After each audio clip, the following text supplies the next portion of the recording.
Hey guys, Red Vaz here, welcome back. Today I'm going to tell you everything you need to know about sword combat. I'll start off with the core principles of combat, and then I'll look at some general tips that will help you out in specific situations. All combat discussed from now on is in relation to sword v sword only. Let's get right into it. If there's one thing I want you to take from this video, it's this. The more aggressive player, with all else being equal, wins. It's sad but true. The winner is not the person with the unique strafe, or the person who pays attention to his surroundings. No, the one who wins is the person who is always moving towards the enemy, swinging his sword. That's how it is, and that's what you need to have in the back of your mind always when fighting. Now let me explain. This overarching principle of combat comes mainly from one game mechanic, what I call hitbox stretching. Hopefully this apparatus will make clear what I mean by that. In this example, I'm holding down my forward key while swinging a sword. Canom King is doing the same, except he is holding down backwards while swinging the sword. As you can see, the red blocks are positioned so we are just out of each other's reach. These blocks are also wired to retract at the same time. Now I ask you, what happens when the blocks retract?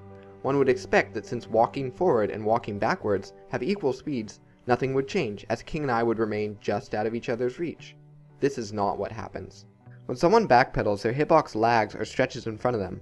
Likewise, when someone moves forward, their hitbox stretches behind them. So, the result of this weird dynamic is that if you backpedal in combat, you will not be able to hit your enemy, while your enemy will be able to hit you. Any strafing or not moving directly towards your enemy is a risk, as it means your hitbox is not the furthest distance it can be away from your opponent. And backpedaling while fighting is completely off the table. For this reason, the basis of combat is aggression. The most effective strategy is constant movement toward your enemy while swinging your sword. In this way, combat has two extremes, either aggressive fighting or aggressive fleeing. Those are your only two options, no midway.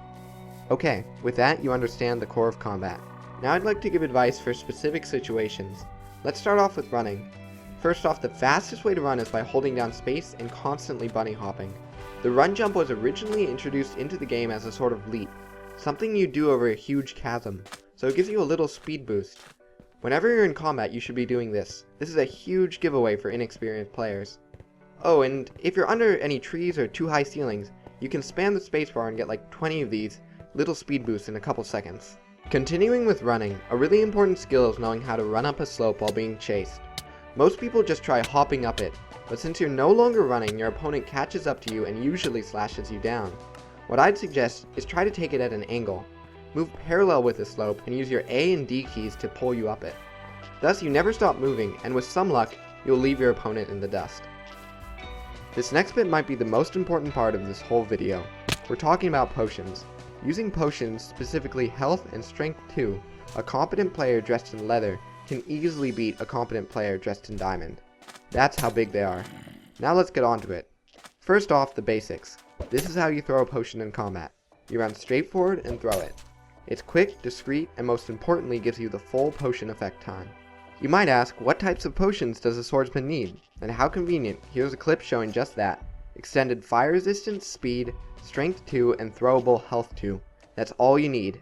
Now whether or not you make the speed throwable or concentrated, it's up to you. I like having speed for 8 minutes, so I use drinkable and extended. Also, the strength could be left drinkable. That's up to you. The most vital potion here is strength 2. It trumps all by a factor of 10. I don't know if you've thought about this, but strength 2 basically turns a 1v1 into a 3v1. If someone chugs strength 2, every hit they land is like 3 of yours. The moment you see those red particles, you better realize that the person you're fighting can finish you in a hit or two. Oh, here I splash an unmodified poison and then a splash extended poison. Just reminding everyone that an extended and normal potion are no different in effect. One just lasts longer. So the thing to ask while brewing is only whether you want an extended or concentrated potion. There's no benefit to leaving it unaffected. I'm not going to go into this, but this is what an endgame player's inventory should look like before entering combat. Okay, now I want to tackle a misconception. In Minecraft there's no such thing as high ground advantage. It's actually reversed. In Minecraft, if you're below your opponent, you'll be able to hit him while he will not be able to hit you. This is because the game calculates a reach from the top half of your body. Thus, if someone was 4 blocks below your feet, you'd have to swing a total of 5 blocks, while the person below would only have to swing a distance of 2, thus meaning they'd hit you, and you wouldn't. Keep this in mind when fighting on slopes. Now on to pearls. These shiny suckers have saved my life too many times to count, yet I almost never see them used in what I consider the most useful way. People really have down the idea that pearls can be used to get far away from combat, and that's totally useful, don't get me wrong, but throwing a pearl in the heat of combat and waiting for it to land is not a valid way to escape. You'll most likely die before it lands, as shown here. Now you could throw a pearl and then run, but an arguably more useful strategy is what I call short pearling. It really doesn't need a name, it just means throwing a pearl like 6 or 7 blocks when in a pinch. Basically, if you use a pearl like this, you have an instant I don't want to be here card. I like comboing a short pearl with a splash potion of strength and healing to turn the fight around. Or you can just do a short pearl to get out instantly, and then throw another pearl to get far away. Here's a micro point. This is how you use a potion of poison. They're not as useful as you'd think, and never substitute them for strength or health. That's all. Now onto my final tip. Block hitting, where you quickly spam your left then right mouse button, is viable. But I only recommend it if 1. You believe the fight will come down to 1 or 2 hearts, and 2. The amount of concentration required to block hit won't make you miss any swings. It's up to you. Very rarely will I use it. And with that said, we are done.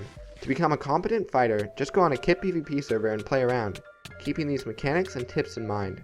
Oh, and one more thing. I know I kind of railed on strafing, but a slight strafe can throw off an inexperienced player.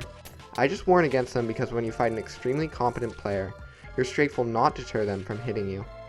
After a couple of hours of playing around, with all else being equal, you'll probably be able to go head to head with the most experienced PvPer, and at least get them critical. Maybe I overstated with that last sentence. Your potency is also largely dependent to your connection to the server and your setup. I know this video is going on long, but I have to mention 2 things about a good setup. Firstly, use a mouse. Trackpads aren't a substitute. Secondly, make sure you have mouse acceleration turned off on your computer. Oh, and bind run to shift. It's the least awkward key. The more aggressive player always wins. Run towards your enemy swinging your sword. Don't strafe in reaction to your opponent's movements. Don't move backwards, either be fighting or fleeing, nothing in between. Interesting terrain is to be avoided. The one with better armor and potions always wins. If these tenets of combat seem boring and backwards to you, don't worry, you're not alone. Take solace in the fact that using the bow properly fixes all of these. Using the bow, the more skilled player always wins. The one who understands their enemy's movements and reacts to it will be the victor. Strafing is key. There is mid-ground between fighting and fleeing. You can beat a full diamond, full protection player in nothing but leather. But that's a story for a different time. See you guys later. Red Foz out.